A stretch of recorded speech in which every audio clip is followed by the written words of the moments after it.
ಯಾರಿಗೆ ಯಾರುಂಟು ಎರವಿನ ಸಂಸಾರ ಯಾರಿಗೆ ಯಾರುಂಟು ಎರವಿನ ಸಂಸಾರ ಯಾರಿಗೆ ಯಾರುಂಟು ಎರವಿನ ಸಂಸಾರ ನೀರ ಮೇಲಿನ ಗುಳ್ಳೆ ನಿಜವಲ್ಲ ಹರಿಯೇ ನೀರ ಮೇಲಿನ ಗುಳ್ಳೆ ನಿಜವಲ್ಲ ಹರಿಯೇ ಯಾರಿಗೆ ಯಾರುಂಟು ಎರವಿನ ಸಂಸಾರ ಯಾರಿಗೆ ಯಾರುಂಟು ಎರವಿನ ಸಂಸಾರ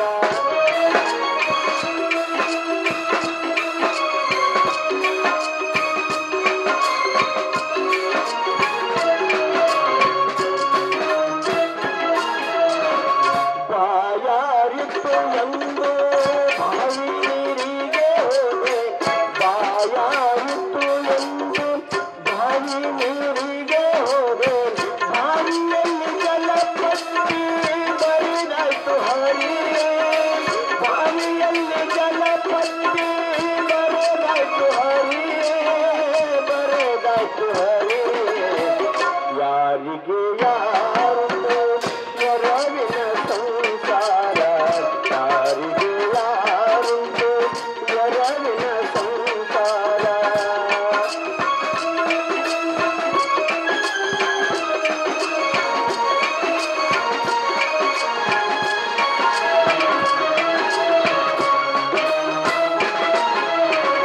ತಂದೆ ಶ್ರೀ ಪುರಂದರ ವಿಠಲರಾಯ ತಂದೆ ಶ್ರೀ ಪುರಂದರ ವಿಠಲರಾಯ ನಾ ಸಾಯ ಹೊತ್ತಿಗೆ ನೀ ಕಾಯ ಹರಿಯೇ ನಾ ಸಾಯ ಹೊತ್ತಿಗೆ ನೀ ಕಾಯ ಹರಿಯೇ ನೀ ಕಾಯ ಹರಿಯೇ ಯಾರಿಗೆ ಯಾರುಂಟು ಎರವಿನ ಸಂಸಾರ ಯಾರಿಗೆ ಯಾರುಂಟು ಎರವಿನ ಸಂಸಾರ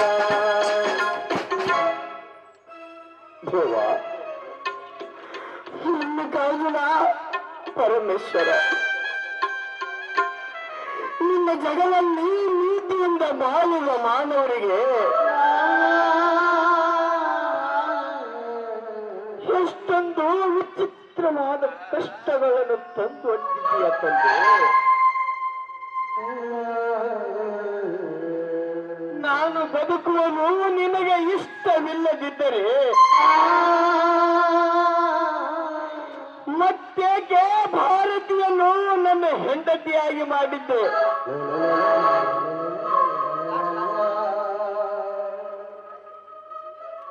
ದೇವ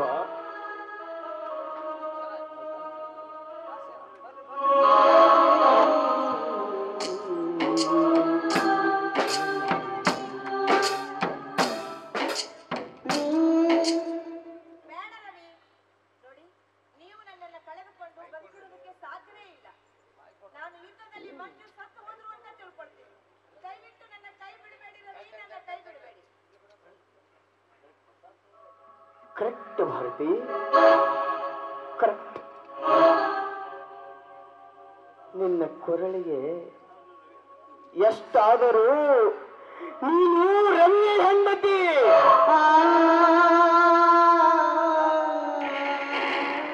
ನೀನು ವಿಧವೆ ಆದಾಗ ತಾಳಿ ಕಟ್ಟಿದ ಮಹಾ ತ್ಯಾಗಿಯನ್ನು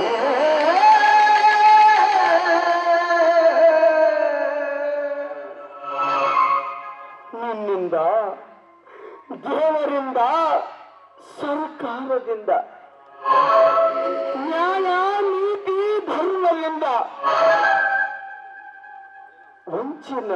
ವಂಚಿತನಾದ ಪಾಪಿ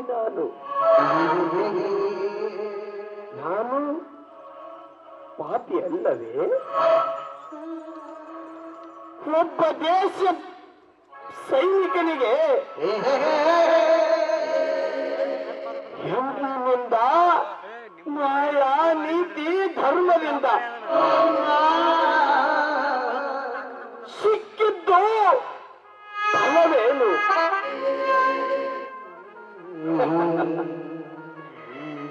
ಇಲ್ಲ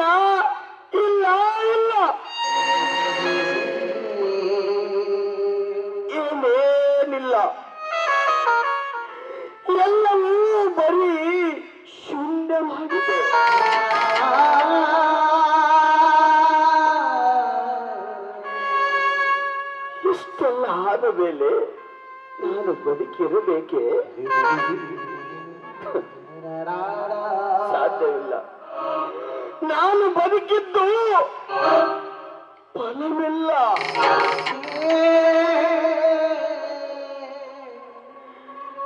ಪ್ರೀತಿಯ ಹೆಂಡತಿ ಕೈ ಬಿಟ್ಟು ಹೋದಳು.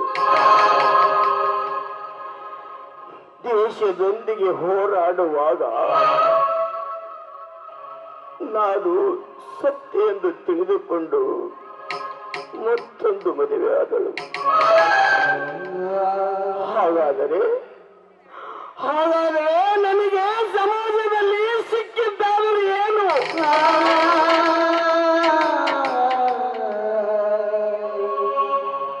ನಾನು ಬದುಕಬಾರದು. ದೇವಾ ಪರಮೇಶ್ವರ,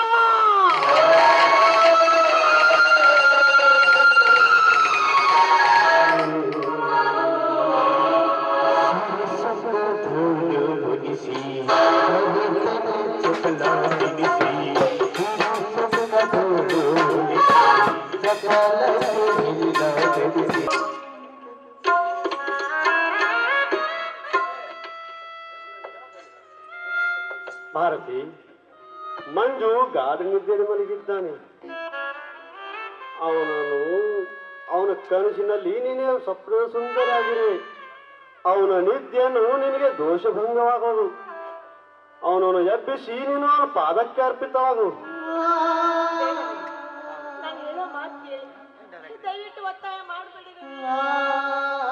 ಭಾರತಿ, ನನ್ನ ಮಾತು ನೀನು ನಡೆಸಿಕೊಡಲೇಬೇಕು. ಹೋ ಭಾರತಿ.